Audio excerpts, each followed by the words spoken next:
DD किसान, बदलते भारत की शान। डीडी किसान, बदलते भारत की शान।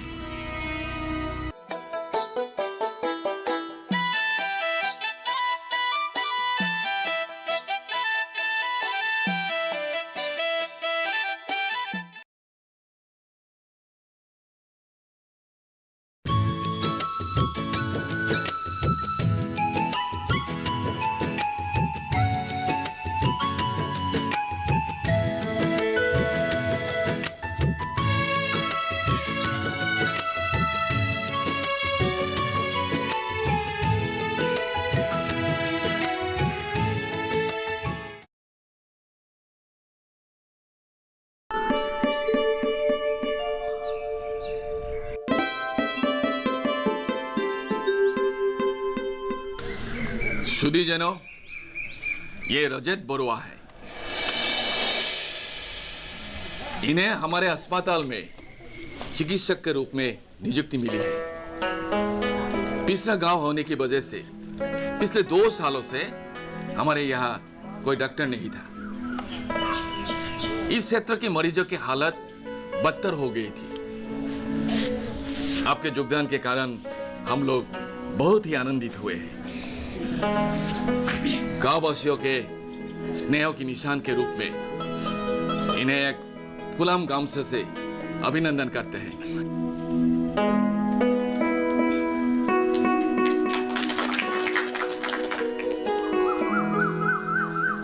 हमारी महिला समिति की तरफ से भी डॉक्टर साहब को एक फुलाम गमछे से अभिनंदन करते हैं।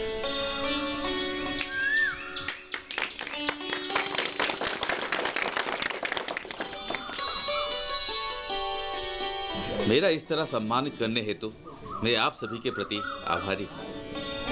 एक डॉक्टर होने के नाते लोगों की जो मदद करनी चाहिए मैं यथासंभव करूँगा। मैं आशा करता हूँ आप लोगों की सहायता और सहयोग मुझे मिलेगा।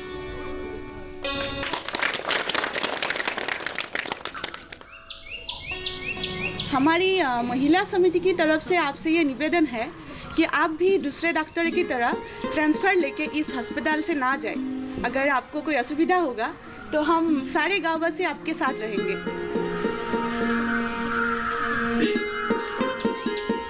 आप लोगों से मिलकर मुझे बहुत खुशी हुई। आशा करता हूँ मैं आप लोगों की अच्छी तरह से सेवा कर पाऊंगा। डॉक्टर साहब हमारे गरीब गांव के लोगों की सेवा के लिए यहाँ आए हैं। आपको आशीर्वाद देने के अलावा हमारे पास कुछ नहीं है। लेकिन एक बात है, शहर से इस जगह तक डॉक्टर कैसे आना जाना करेगा? क्योंकि हमारा अस्पताल में कोई सरकारी आवास नहीं है। लेकिन मेरे घर में एक खाली घर पड़ा है। अगर डॉक्टर साहब का कोई असुविधा ना हो तो वे उस घर में अपने सदस्य की तरह रह सकते हैं। शहर से रोज आना जाना करना मेरे लिए कष्टदायक होगा, इसलिए यहीं पर रहने की सुविधा मिल जाए तो मुझे कोई आपत्ति नहीं है।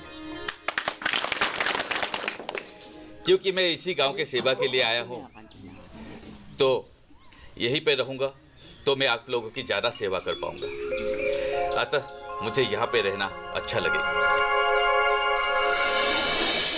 अभी डॉक्टर साहब ट्रीटमेंट शुरू करेंगे। अपने चैम्बर में बैठेंगे। आप लोग के बीच में जो मरीज हैं आप लोग आइए और डॉक्टर से इलाज कीजिए। आइए डॉक्टर साहब।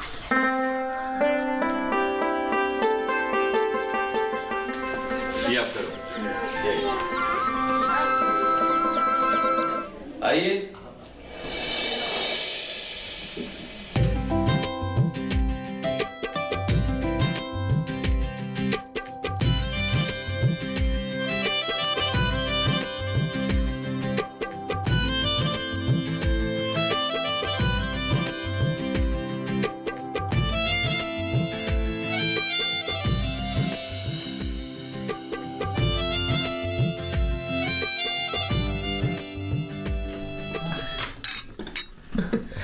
जलपान खा ले बेटा।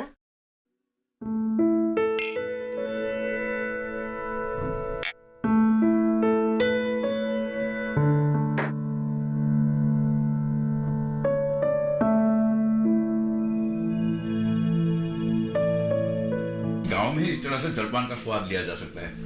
हमारे शहर में तो मिलता ही नहीं।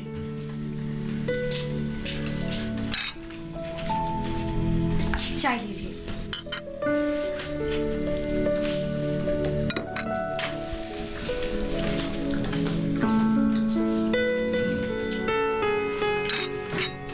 ये मेरी एकमात्र बेटी है जैनब।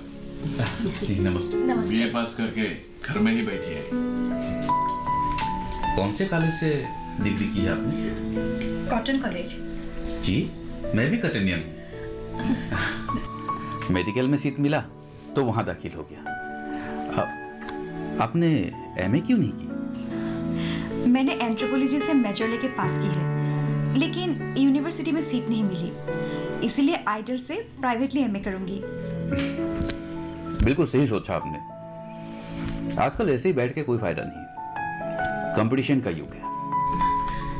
तुम अकेले अपने लिए खाना बनाओगे, उससे तो अच्छा है हम लोगों के साथ खा लेना। अगर तुम्हें बुरा ना लगे तो। नहीं नहीं, मैं अपना खाना खुद बना सकता हूँ। मैं कई सालों से अपना खुद का खाना खुद बना के खा के आया हूँ। हमारे घर का पकाया खाना खाने से डॉक्टर जी का पेट नहीं भरेगा, इसीलिए हमारे घर का बना खाना खाने की इच्छा नहीं है। और वैसे भी शहर के लोगों की तरह स्वादिष्ट खाना बनाना हम लोग तो जानते भी नहीं। मैंने ऐसा तो नहीं कहा। मेरे मन में सभी लोग एक समान हैं। मेरे लिए आप लोग व्यस्त हो जाना मुझे अच्छा नहीं लगेगा, इसलिए ऐसा कहा। अगर हमें अपना मानते तो निश्चित रूप से इस तरह मना नहीं करते। मन में बेचैन कर खाने से बीमार भी पड़ सकते हैं। और एक बात, डॉक्टर होने के नाते खास नीति नियम भी होंगे। ठीक है, आप अपना खाना खुद पकाकर खाइए। आप लोग मुझे गलत समझ रहे हैं। मेरे खाने पीने का ऐसा कोई नीति नियम नहीं है। भूख लगने पर जो भी मिलता है खा लेता हूँ। अस्पताल से रोगियों को देखकर कब घर आ पहुंचूं उसका कोई ठिकाना नहीं है। रोगी जब भी बुलाते हैं मुझे जाना पड़ता है। रोगी देखकर आने के बाद तुम खाना कैसे बनाओगे? अस्पताल में रोज ही रोगी का संख्या बढ़ती जा रही है। खाना तो हमारे यही खा लेना। अगर तुम्हें ऐसे ही खाना अच्छा नहीं लगे तो कभी कभी एक दो सामान ला कर देते रहना। आपकी आज्ञा में कैसे डाल सकता हूँ?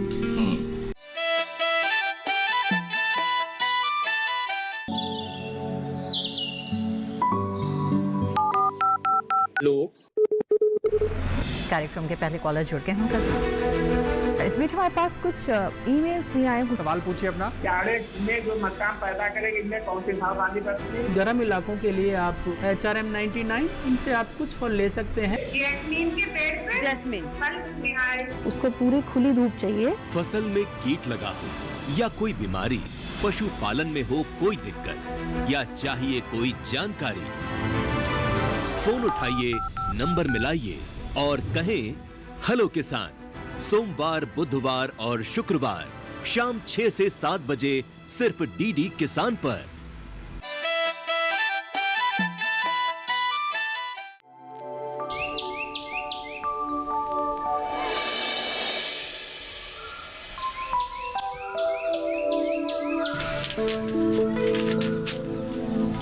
मैंने दवाई लिख दी है, सही समय पर इनको खिलाते रहिए। हाँ, चिंता की बात नहीं है, कुछ ही दिनों में ठीक हो जाएगी। सर, हम लोग बहुत गरीब आदमी हैं, आपको फीस के बारे में नहीं देंगे। अरे नहीं, आप मुझे क्यों फीस दे रहे हैं? मैं एक सरकारी डॉक्टर हूँ। रोगी की चिकित्सा करने के लिए मुझे सरकार से वेतन मिलती है, फिर आप मुझे क्यों फीस दे रहे हैं? पहले भी जो डॉक्टर आए थे, घर जाकर दवाई लिखा लाने पर भी फीस देना पड़ता था। अगर फीस देने पर ही दवा लिखेगा तो गरीब रोगी कैसे इलाज कराएंगे? ये तो चिकित्सा सेवा के नाम पर एक तरह का शोषण है। जब भी डॉक्टर का मन आप जैसा उदार होता तो रोगी डॉक्टर के अलावा किसी और की पूजा नहीं करता। सरकारी चिकित्सक का रोगी से फीस लेना अनीति का कार्य है। मैं कभी भी अन्यायपूर्वक रोगी से फीस नहीं लेता। इन पैसों से दवाई खरीद कर रोगी को अच्छी तरह से खिला दे। मैं चलता हूँ। आपको किस भाषा से धन्यवाद दे सर। अल्लाह आपको सलामत रखे।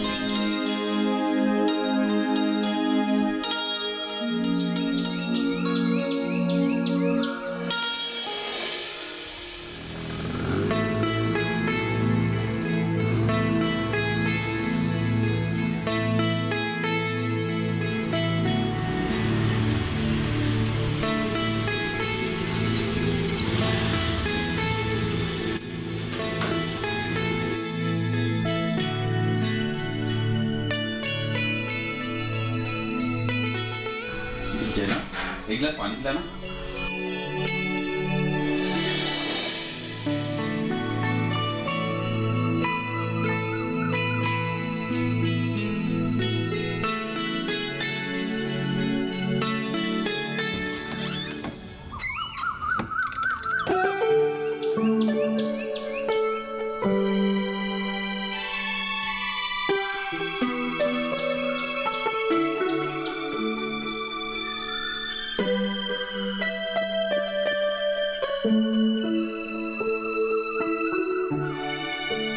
क्या मुंह क्यों फुलाए रखी है? क्या गलती हो गई? डॉक्टर हो, इसका मतलब ये तो नहीं कि बिना खाए पिए घर घर जाके बीमार देखते फिरो। ये किस चिकित्सा शास्त्र में लिखा है, बताओ तो। आज मुझे बहुत रोगियों के घर जाना पड़ा, इसलिए दोपहर में खाने की बात ही भूल गया। क्या आपको पता है, इस घर में आपके इंतजार करते करते और कोई भी बिना खाए पिए बैठा रहता है? सुनो, डॉक्टर और दैनिक मजदूरी करने वालों का खाने का कोई ठीक समय नहीं होता। कहाँ खाना पड़े कुछ कहा नहीं जा सकता। तुम फिर क्यों मेरे इंतजार में बिना खाए पिए बैठी हो? मेहमान के खाए बिना मेजबान भला कैसे खाए? मैं कब से तुम लोगों का मेहमान बन गया? हाँ, शायद किसी के मन में मैं आज भी इस घर का मेहमान हूं। मैं ही इतने दिनों से अपने आप को एक ही परिवार का समझ रहा था। मैंने उस मतलब से आपको मेहमान नहीं कहा। दरअसल जब तक आप खा नहीं लेते तब तक मेरा भी खाने का मन नहीं करता और अच्छा भी नहीं लगता। इसीलिए मैं आपका इंतजार करती रहती हूँ। ठीक है, मेरे लिए तुम्हें तकलीफ हुई इसलिए मुझे माफ कर देना। मुझे आज ही पता चला मेरे नहीं आने से तुम भी भूखी रहती हो। हाथ मुंह धो लीजिए, मैं खाना परोसती हूँ। बेटा तुम आ गया, बहुत देर किया।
चाचा, मुझे इस गांव के लोग इतने अच्छे लगे हैं कि बोलने के लिए कोई शब्द नहीं है। इस गांव के लोग बहुत ही सहज सरल और बड़े प्यारे हैं। हाँ बेटा, हमारे ये गांव बहुत पुराना है। पुराने जमाने से हम सभी लोग मिलजुल कर एक साथ रहते हैं। हमारा गांव में 4 बस्ती है। इतना पुराना गांव है, फिर भी पीने के पानी का कोई व्यवस्था नहीं, यातायात का कोई व्यवस्था नहीं। कठोर मेहनत से लोग चल रहे हैं। हाँ बेटा, अगर सब बात कहो तो बहुत बात हो जाएगी।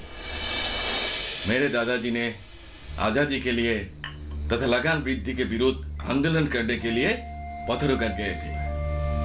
वहां ब्रिटिश के गोली लगने पर शहीद हो गए। तुम पत्थरघाट के रंग के बारे में शायद सुना होगा। पत्थरघाट की कहानी मैंने सुनी थी। ब्रिटिशों की गोली से 140 किसानों ने अपने प्राण गंवाए थे, ऐसा मैंने पढ़ा था। सभी मृतकों को ब्रिटिश ने एक तालाब खोदकर दफन किए थे। हमारे किसानों के सपने सपने ही रह गए। चाचा, सरकार ने हमारे गांव वासियों के लिए कई प्रकार के योजनाएं बनाए हैं। हमारे गांव के अधिकांश लोग शायद इस बारे में विस्तार से नहीं जानते हैं, इसलिए पिछड़े हुए हैं। बात तो सही है।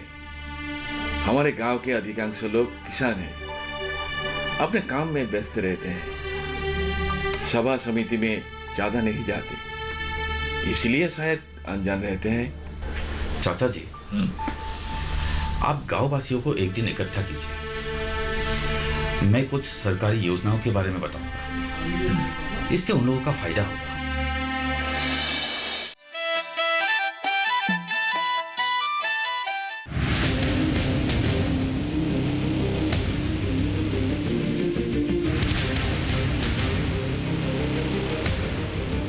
जब तपती है धरती, सूरज उगलता है आग, ठंड में जब सर्दी जमा देती सबके हाल, सब छुप जाते अपने अपने घरों में, तब बाहर निकलता सिर्फ एक इंसान, भरने के लिए हम सबका पेट, खून को पसीने की तरह देता बहा, थक जाता, झुलस जाता, हो जाता बीमार, तब उसकी सेहत का ध्यान रखता सिर्फ डीडी किसान।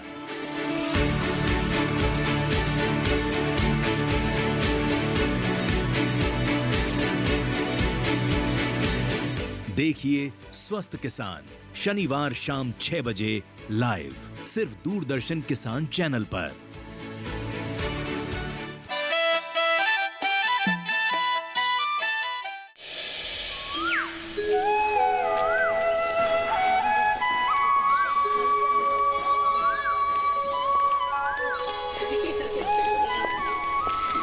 अच्छा, तो अब हम चलते हैं। हाँ। अरे डॉक्टर साहब का कैसा हाल है? ठीक है। सुना है डॉक्टर साहब का इलाज बहुत अच्छा है। जिन्होंने भी उनका दवा खाया है वो ठीक हुए बिना नहीं रहता। और सुना है वो मरीजों से कोई फीस नहीं लेता है। हाँ। और हाँ, गरीबों से पैसा भी नहीं लेता है। और सुना है वो दिन रात मरीजों की देखभाल में लगे रहते हैं। तुम लोग जिस तरह से डॉक्टर के गुण गा रहे हो, अगर डॉक्टर को पता चला तो सीधा तुम दोनों के घर पहुंच जाएंगे। गुनी का गुण गाने से दोष नहीं लगता।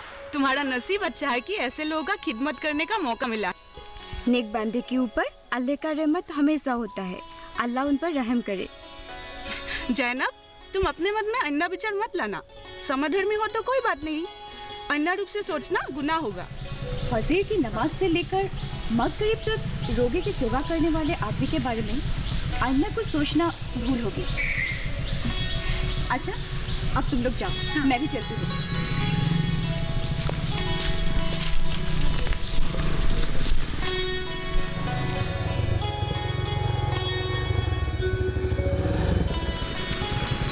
रुको तो। क्या हुआ? तुम्हारे साथ एक बहुत ही जरूरी और गुप्त बात करनी है। बहुत दिनों से तुमसे कहने की सोच रहा था, लेकिन खोलकर बताने का मौका ही नहीं मिला। मेरे साथ कौन सी जरूरी बात करनी है? बताओ तो, क्या जरूरी बात है? मैं दरअसल बहुत पहले से ही तुम्हारी बात दिल से सोच रहा हूँ। मैं तुमसे शादी करके अपना जीवन संगिनी बनाना चाहता हूँ। देखो मकबूल भाई साहब, मैं गांव के प्रत्येक युवा लड़कों को अपने भाई की तरह मानती हूँ, और उन लोगों के बारे में कोई दूसरी बात मैं सोच भी नहीं सकती। इसके अलावा पढ़ाई खत्म करने के बाद मैं गांव के गरीब लोगों के लिए, उनकी उन्नति के लिए कुछ करना चाहती हूँ। तुम ये सब निरर्थक चिंता मत करो। लड़कियां भला क्या समाज की परिवर्तन करेंगे? तुम्हें मेरा बनना ही होगा, नहीं तो मैं तुम्हारी शादी कहीं भी नहीं होने दूंगा। मेरे अब्बा के पास धन दौलत की कोई कमी नहीं है, तुम्हें सिर्फ हाँ कहने की जरूरत है। केवल धन संपत्ति सब कुछ नहीं है, ये तो क्षणिक है। तुम आवेग अनुभूति त्याग करो और बीए की परीक्षा पास कर जाओ। इसके बाद यूनिवर्सिटी में पढ़कर नाम करो। इसका मतलब मैं कभी फेल होने के कारण तुम मेरा मजाक उड़ा रही हो? सुनो, मैं तुम्हें अपना बना कर ही रहूंगा। तुम तो झूठ मूठ ही गुस्सा हो रहे हो। मैं तुम्हारा मजाक नहीं उड़ा रही हूँ। तुम बस पढ़ लिख कर उपयुक्त हो जाओ और मेरी बात दिल से निकाल दो। वैसे भी शादी विवाहों में मेरा कोई आस्था नहीं है, और अगर शादी करूंगी भी तो मैं अपने किसी मनपसंद लड़के के साथ ही करूंगी। ठीक है, देखा जाएगा कौन सी नदी किस घाट से बहती है और कहाँ का नाविक आकर परिचित घाट में नाव चलाता है।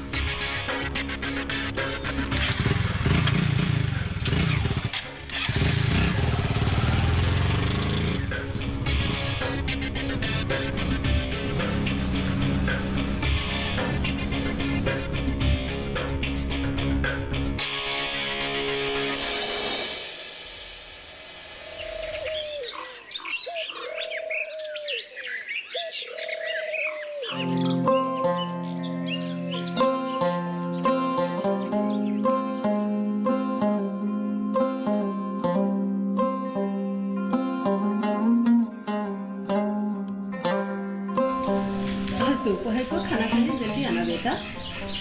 जैनब की जन्मदिन है, दुआ करने के लिए 2 मौलवी को बुलाया है। जिसका जन्मदिन है उसने मुंह से तो कुछ कहा ही नहीं। जब मौलवी की दुआ से काम हो जाएगा तो हमारे आशीर्वाद की क्या जरूरत है? दुआ के समय अगर आप नहीं आएंगे तो मैं बुरा मान जाऊंगी। जल्दी आइएगा। आज अस्पताल से मैं कई आदमियों के घर जाऊंगा। मैं जल्दी आने के लिए कोशिश करूंगा। अल्लाह तुम्हारा भला करेगा बेटा, अल्लाह तुम्हारा नाम रोशन करेगा। सभी लोग आजकल तुम्हारा ही नाम लेते हैं।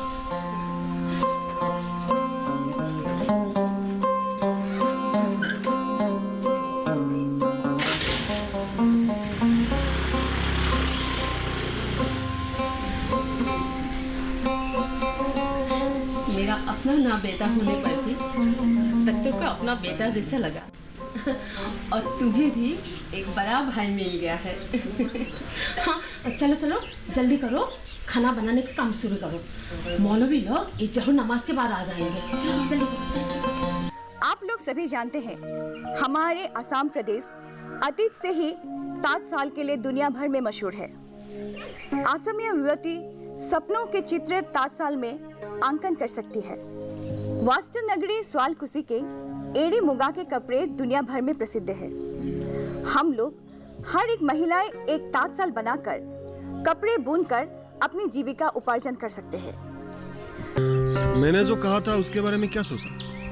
मैं ज्यादा दिन नहीं रुक सकता, जल्दी शादी करनी है। देखो मकबूल, अच्छी तरह से बात करने से तुम लोग नहीं समझते हो, अभिनय करते हो। इस तरह से अगर मुझे परेशान करते रहे तो मैं तुम्हें भी नहीं छोड़ूंगी।